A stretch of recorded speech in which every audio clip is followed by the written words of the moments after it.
everybody, this is Perry with Premier Guitar. We're coming up on 10 years of shooting the Rig Rundown with some of the most amazing players in the world, and I thought it'd be really cool to dig through our archives to find some special moments. In this particular installment, we're going to take a look at some of the funniest things we've seen on the Rig Rundown. Hope you enjoy it. Yeah, well, that's great. And this one has a different that's what the final one's going to be. Oh, okay. Yeah. Cool. What Acid, man. Yeah, I would recommend it. What do you? You heard it first. Premier Guitar. Acid. So, what does that represent? What?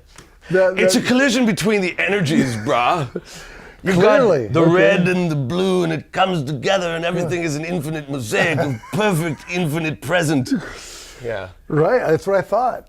Yeah. Ability too is huge, perfect. Man. Yeah. It's perfect. And that's the same thing.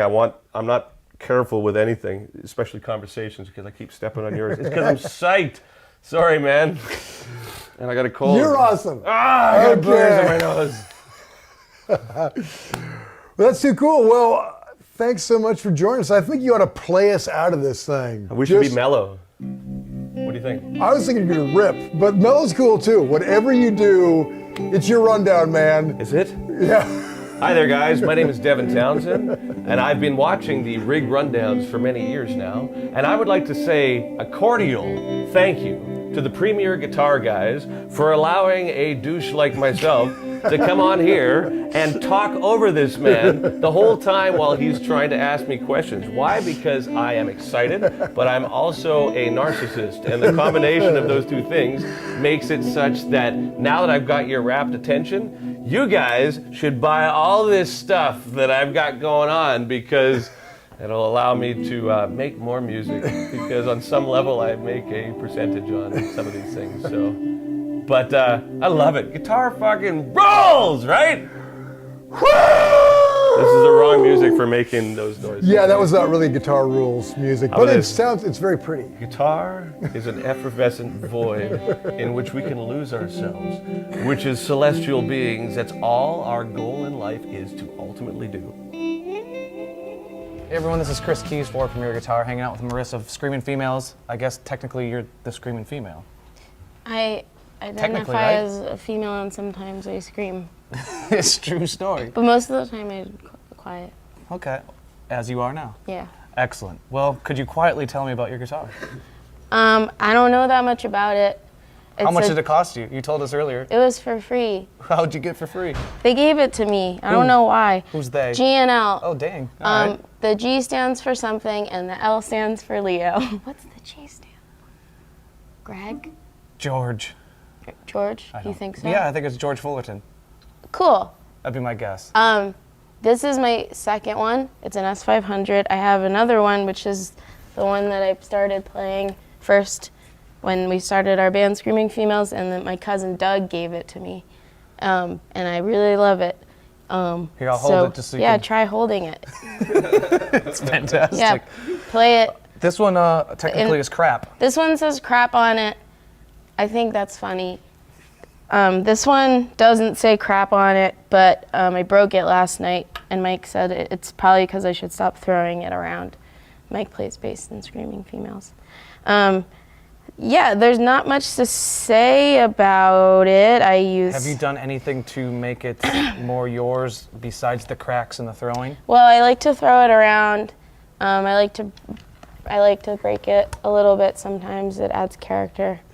Other than that, with this one, I haven't really done that much because I just like this guitar already. And so I was very pleased and grateful when I got this guitar. I couldn't believe it. But I don't really use that many things on my guitar. I use the middle pickup, and everything else is just turned all the way up. What do you dig about the middle pickup versus, typically people really are on a unstretched style guitar? Really? They'll go bridge or neck, I feel like. Really? I like the round sound. Oh. You know how it's so hard to talk about music? Without hearing it? It's hard to talk about music without sounding like kind of gross, where you're just like, I like the round sound, or it sounds wet, or it sounds wide. Like big it's bottom, like, yeah. Yeah, it's just like inappropriate. It seems like inappropriate language, but you're just trying to describe. How are we going to change the vernacular going forward? I don't know. I feel like that's not really my battle. But if I feel like if it ever comes up, it's a battle I'd be willing to take on if I had the free time. But right now I'm booked solid. At least for the next couple of weeks. Yeah, definitely for the next couple weeks. What about string gauges that you use? I use GHS 9s because I have tiny little hands, and anything over a 9 sometimes makes my little hand hurt. We don't want you to get carpal tunnel, so Yeah, well, absolutely. I mean, too late, but Shit. it's okay. I feel like I could rock a 10 or 11 for a day or two before I was like, bending it's way too hard. I need a 9. But I very seldomly break strings, and on our first national tour, when we were, 19 and 20, Mike and I played every night for 70 days straight and didn't change our strings once because we didn't know you were supposed to do that. Do you guys still follow that philosophy, or do you change? I feel like there was we've been a band for 13 years, and there was a point in the middle of our career that I was just like, I ought to change my strings often. And now I'm kind of back on the, Old dead? yeah, just you want to get the flavor. Skin They're flavor Again with the back onto the strings. comments, yeah. Yes, exactly. Gross. Anyway, so yeah, I like to keep some skin flakes on my strings. I feel like it adds good tone. I've seen and I've heard, or I guess I've read documentation that you've also played Telecaster, or a particular Telecaster. I do. I have a Telecaster. I think I've used it on many records. I love recording with it because it has a very great tone. And it sounds very dissimilar from a Strat, so it adds a lot of variety on our records, but I do not like playing it out because the one I have has a rosewood fretboard, and I find those to be kind of sluggish and soft. And also it's just heavy, and I don't know, I like whipping stuff around. With the Telecaster, I'm assuming it only has the 2 pickups. Where would you typically use that? It has, I don't play it that much. I'm trying to picture it in my head. I think it just has one, and I think it's the neck pickup. So it removes all choice. Yeah, Okay. yeah. But you might be right. I don't know, Mike, do you know? About what? My Telecaster? About what pickup position you use? I just don't know how many pickups it even has. I haven't looked at it in a long time. Have you done anything to either one of these? This looks like you got Hot Rails in Yeah, I that put one. Hot Rails in that because I was also gifted this by Seymour Duncan. I don't know anything about pickups, but I thought, well, I use this one sometimes, and this one's not so bad, so why don't we take out that one and see what it sounds like there? And guess what? It doesn't sound good, so I never use it. But I haven't. Back to the middle. Yeah, back to the middle, and I just never bothered to have it removed because I don't use it anyway, so it doesn't really matter. What about tunings? You guys typically are in standard? Yeah, standard. Sometimes we use drop D. We had a song once where I tuned the low E to a G, but it's not really necessary to play the song, so I stopped doing it because it stresses my strings out. It stresses me out just hearing it. It makes you feel, yeah, because when you're winding up, sometimes you're like, what if this snaps and goes in my eye and then Yeah. I'm blind? Safety, kids. Eye protection. You should wear eye protection because these are not, have you ever had a high E go Swing. in your finger? Yeah. And then you slowly have to pull it out, and it's the worst feeling not in the fun. whole world. No, it's not fun, but you know what? There are a lot of fun things about guitar. So if you're thinking of getting a new hobby, try electric guitar. It'll make your dad proud of you.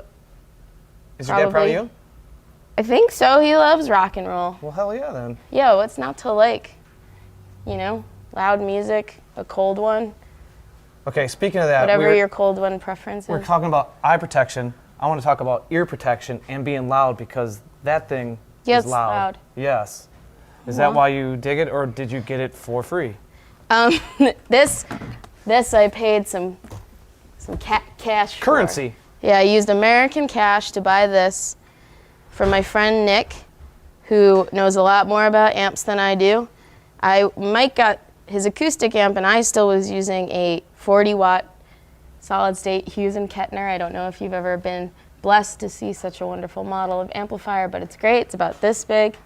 It's covered in carpet, so it's really my nice. God. So all those nice, clean things that you come into contact with on tour, they all stick to it.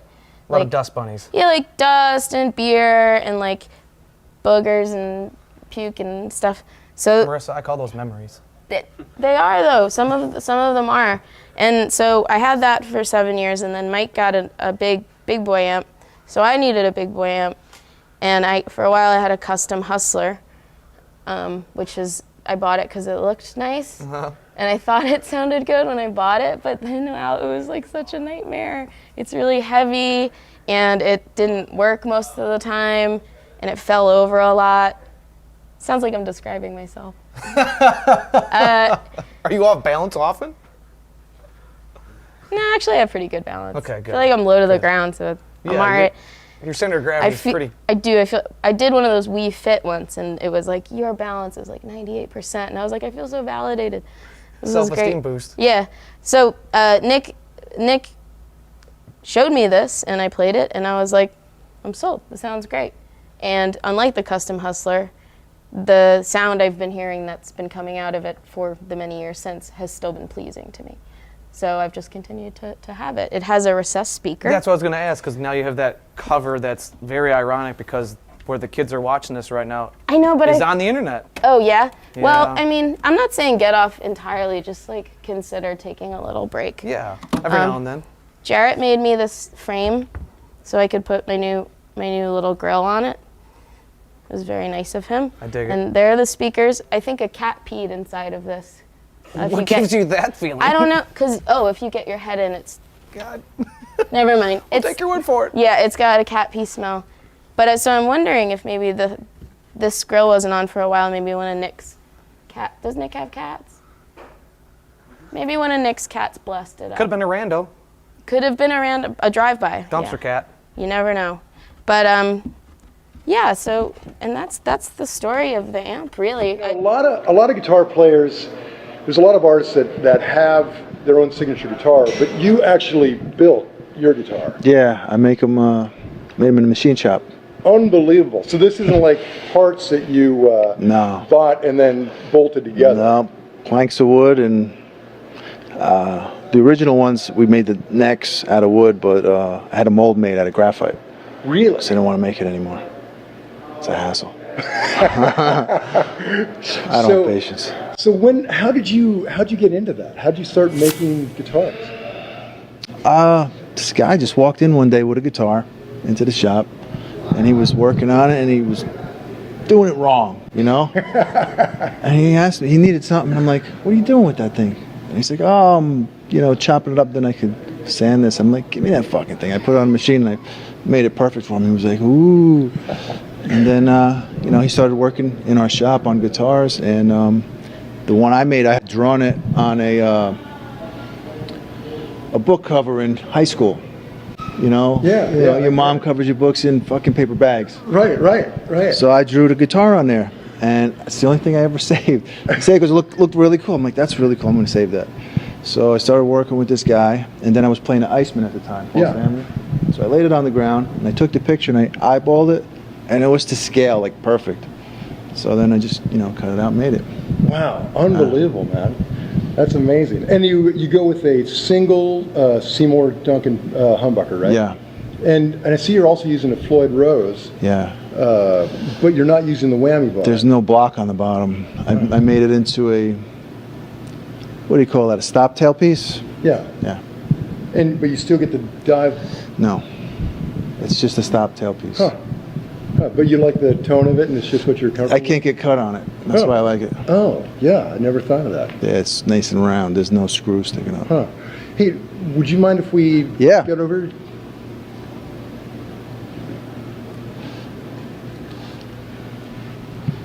Unbelievable. There it is. You want to hold it? Yeah, I'd love to. Wow, for you all watching at home, this is really heavy. This is like, you gotta be built like this guy to hold this thing. Wow, man.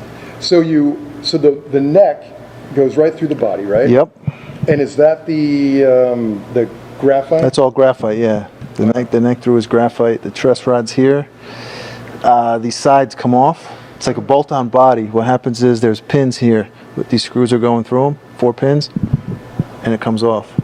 Wow. I cut the sides off the Floyd Rose, and I made a plate for the bottom of it, and it's just a stop tailpiece now. So you literally had to machine shop this and Oh yeah, wow, man, that's too cool. What about that knob? I made that too. Wow, Yeah, it's man. aluminum. Are you considering doing a mass production of these? There's a company called October making them, Really? but that's why I'm still using mine, because he ain't making them the way I want them, that's for sure. Yeah. Well, second guitar you got here is another Talman. Is Yes. there anything special, different about that? Is it set up for different tunings, or what makes that one get into the set? Is it just a backup? It has my dog's ashes in it. No, I'm just kidding. My gosh. I'm just kidding. No, Caught me it's, off guard there, but sorry, you can cut that out. no, we're keeping it. I wanted my face. I want to Expressions of that. start a rumor that no, it's just orange. It's Okay. orange. It has the exact same pickups in it. But you know what's really funny? Okay, again, you know, people debate that like guitars, that wood doesn't matter. That like it's all about the pickups. But I feel like wood does matter. It influences tone because like, you know, these are the exact same guitar, but they sound different. How do you Different explain fretboards, that? so yeah. Exact same hardware, exact same pickups, everything, same strings. But that one, I feel like it just sounds a little different. I love it still. It's not like bad different. Yeah, It's just, I mean, it's your dog, so. yeah, it's my dog. I feel my dog. I've never even had dogs. So. Now this is where things are going to get a little hairy for you in the comment section. Yes. You're well aware of this, and you're fine going forward. Yep. All right. We're good.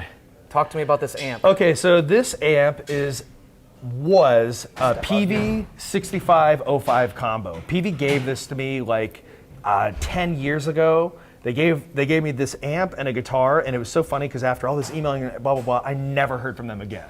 It was weird. I'm like, all right, cool, we're good then. So anyways, I toured with this thing for 10 years. It was a beast. I loved it. About 1 year ago, it died on me. It just goes down to half volume. Extremely frustrating. I take it to my amp shop in LA. They work on it. They give it back to me. Oh yeah, sounds great. Bring it to practice. Goes down a half hour into practice. So whatever, we're going on tour, blah, blah, blah. I need to work something else out. So now I have a dead 6505 combo, which I love, which is a tank, you know. So in the meantime, that's in the shop, just doing whatever. I'm Craigslist, and I finally decide that I'm ready to own a JCM 800. So I find a JCM 800 212 combo, single channel, not the dual channel. Take note, kids. I find the single channel for an insane price. Like, it's not even funny what this price was, and I'm not gonna say it, but it was like absurd. Yeah. And the cab was brand new. There was not one scratch on it, and it was just this like, I don't know, like middle-aged dude in the valley that had it.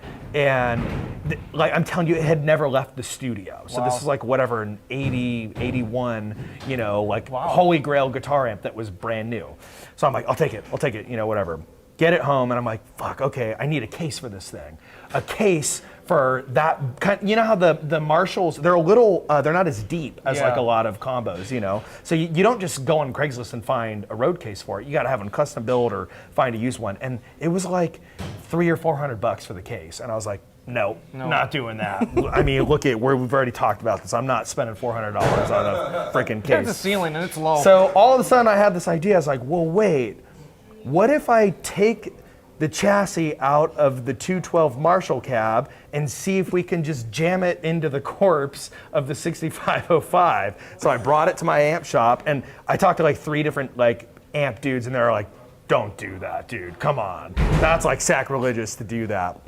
But then once I talked them all through it, and I was like, but the case, and I didn't want to put, we're talking about putting wear on guitars and stuff. Something felt really weird to me about taking a cab that was brand new from 1980 and thrashing it. Yeah. I didn't want to be the one to put that, you know, wear on And you it. were gonna be though. I would have been, Yeah. yeah. So anyways, so they, after I kind of walked my buddies through it, they're like, wait, that's a rad idea. We should do that. And so they retrofitted it in, and it just took a couple mods, and it's upside down. The only way it would fit is upside down. So it's crammed in there. And it has KT88s too for nerds at home. It's like a, as opposed to like the, you know, standard stuff that would come in there. It's a little more low end, rounder sounding, you know. So that's that amp. And then, I guess, is that the volume control? Like a this, master? oh, I can't talk about that. That's a secret knob. Yeah, that's just like my crazy, like overdrive, like destroy everything knob. Well, can we hear it after a while? Try it out. It's glued on there, folks. Yeah, it's just I think it's a washer and dryer knob or something that I glued on there. A little prank. Well, that makes sense, and you just got me. Yeah, there you go. I just been Reinhart. Nice. So it was interesting. I've always used D'Addario. As soon as I started using D'Addario strings, I really enjoyed them. They've got a real warmth and brightness, but they've got that lovely fat tone in the bottom as well. Yeah. And when I first started playing, I would break strings all the time. Yeah. It was a real problem That because I was sledgehammer just right hand. hammering them. Yeah. And I was just using a regular kind of light gauge set of strings. And I remember my first major London show was the ICA, which is a really nice art centre, and all the press were there. It was my first big headline show. And I was playing a song called Miniature Disasters, which is really like hammering the rhythm. And as I'm playing in the middle of the song, I realize I can't move my hand anymore. And I'm going, and I feel weird. I'm like, whoa, what is going on? And the B string had snapped. I'd done that thing. Oh no, it must have been the G because it was wound. And I pulled it to get it away from the fretboard. Yeah. But as I'd gone back to playing, the thing had just come back and attacked me and had gone straight through my pinky finger and was coming out the other side. And I was like, stop playing with all these people from the press there. And I was like, oh shit. Yeah, right. I was like, I need to deal with something for a second. And I'm like in front of all these people and I literally just had to go, ah! And it hadn't gone through the bone, it had just gone straight through my finger and it splatted blood all over my guitar. What a great rock and roll moment. I Yeah. wish it was the white guitar. I was really annoyed with my guitar tech that he cleaned the guitar. I was like, no. And then my bass player like asked the whole crowd if anyone had a Band-Aid and I was like, Band-Aid, my band coming to my aid. I just put a thing on it and carried on. But it was definitely a problem for a long time. But yeah, so let me show you. The amazing thing about that, the way you use this, is what always jacked with me is getting that stomp at the right time. Like turning around, and yet you do it really quickly and you're always right on. It's very impressive. It's actually the saving grace with loopers that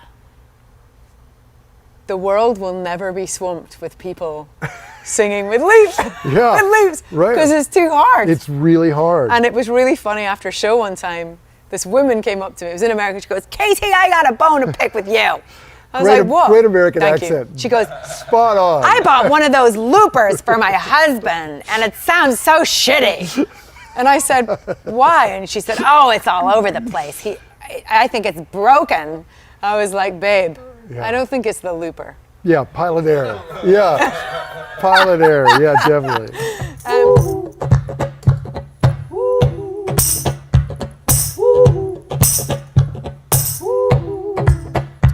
So let's talk about my tambourine. Yeah, please. I've tried different things. I've tried playing a tambourine with a pedal. Gives you shin splints. It's just awful doing that. Sure. Terrible. It's a long night. So tambourine on its own on the floor, useless. It's not, you don't have any spring back. So it's not gonna do anything. It's just gonna hurt your leg. So what you do is you attach cleaning sponges and duct tape. Wow. And it gives you the spring back. That's great. And I actually just gaffer taped over the top of this one because it means also that I don't end up wearing it like an ankle bracelet, which has happened many times. Yeah, I bet. How long does one of these last you? Because it seems like stomping on it every night. I bet you go through thousands. A year? Yeah. But what it was funny with my tambourine, I played a gig in Wick in Scotland. I was doing a Highlands and Islands tour, which was wicked. It was really, really rock and roll.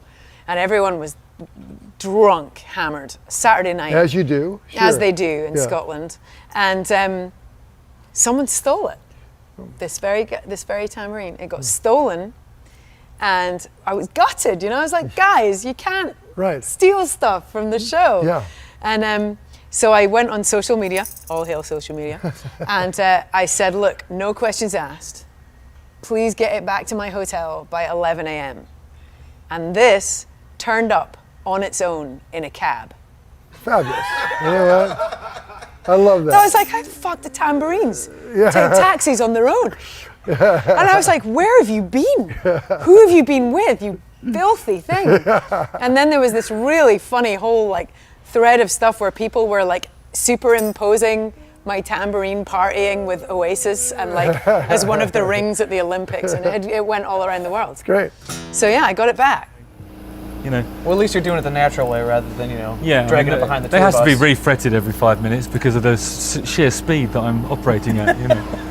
Why are you laughing? Because the heat generated from there tends to melt the tungsten. Damn. It is tungsten, isn't it? I think. Well, Whatever this stuff's made out of. I think I've probably replaced steel, yeah. steel. Yep. So, and then you've got these. The nuts, yeah. Often changing them. My guy is often changing it. My butler, and that's it really. Having talent like yours must be it's a crutch, but it's also a Well, blessing. it's a blessing and a curse, obviously. To have been touched by genius in such a way.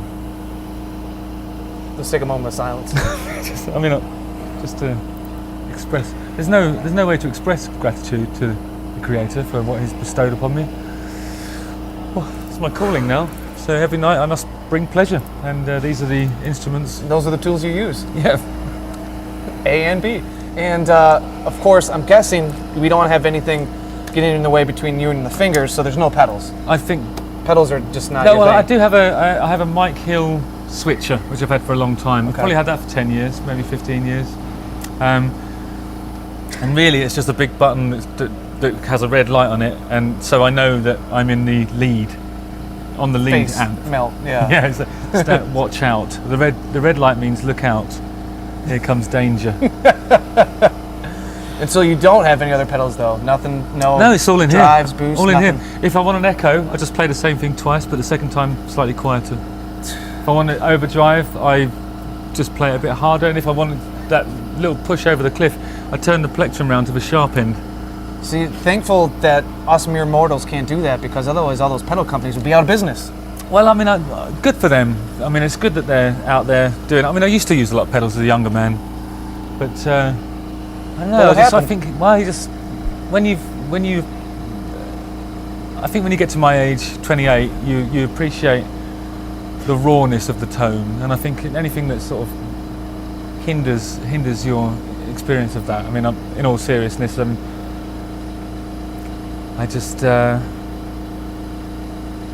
first of all, it's a lot to fiddle around with. Yeah. And there's more things that can go wrong. And when you're living on the edge, as I do, and there's no safety net, the last thing you want is an extra battery that might run out, or man. you know what I mean, or just a small cable. There's more connections. And I just think it's my time and money is better spent on a good wireless system, and really nice amp and a lovely pair of guitars. Keep it simple. It's all in here anyway, isn't it? Yeah. Everyone knows that. I mean, I don't even know why we do these videos, really. I mean, it's right there, left hand. So let's just do the close-up. It's all in here. So don't get too close. Our cameras might get melted. don't worry. There's no. Oh, does it only take off the pyrotechnics? Yeah, no. Okay. It's basically, as with most fire, it's fuel plus oxygen. Okay. And then the X factor, which is obviously my genius. It's oxygen. It's guitar plus fingers, and genius is the trifecta. Yeah. The triple threat. Thanks, man. Let's bring the acoustic over. Yeah. Okay, so the J200. Yeah. God, great. Yeah, this is a great guitar. This is the Dylan model, actually. Oh, the how Bob cool. Dylan model. Love it. Yeah. I love the double scratch. Yeah, valve, I mean, man. it's beautiful. I've seen it. I was actually staying at the Holiday Inn over at Vanderbilt by the stadium. Yeah. And on the elevator doors, they've got somebody playing one of these. And I've seen a lot of them. It's pretty funny. There's a plug for you, Holiday Inn. Stay at Holiday Inn. Yeah. Give this guy a free room. Yeah, come on. Yeah. Anyways, and this is my dad's signature, because when I first got the guitar, I was on his bus, and I sat it down on the couch, and I left, and I came back, and he had signed it, thinking it was there for an auction. Oh yeah. Because that's where they put the guitars to sign for the auction. So he just went by it and kind of signed it. But this is great. I got dad's signature on there, which is cool. All right, now we are center stage with Zach. What's up, man? How are you? How you doing? Great, great. Happy to be here. You guys have had me cracking up all day, man. But let's start with this Costco guitar that is super sweet, man. So, this is from Old Style Guitar from Ruben down in Silver Lake, Los Angeles. And basically, I've been looking for a guitar that's light. Like, feel It that. weighs nothing. Super light. It almost feels like it's chambered if you didn't know. Like, that's crazy. It's very like, I needed something because of just touring so much, hurts your back, you know, just like the reality of it. And you guys are thrashing around pretty hard on And stage. we thrash yeah. on stage, so. One pickup. He one literally knob. was like showing me all these cutaways and, you know, like all these super light guitars. And I was like, what's that one, dude? What's that one? And he was like, oh, you don't want that one, dude.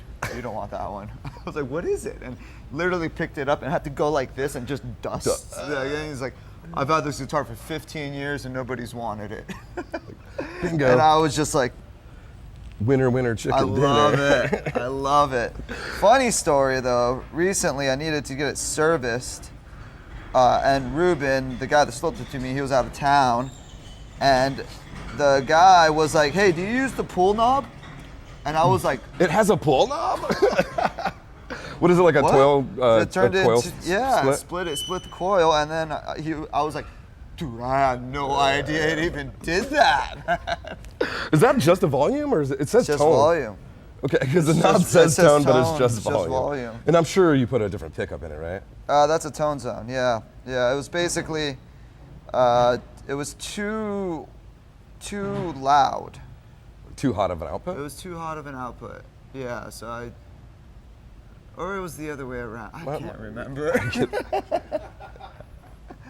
Maybe I just wanted something. So did you do this? But the neck is actually, I mean, feel that neck. It's an amazing neck. I don't know where that came from, but I guess it's a different kind of neck.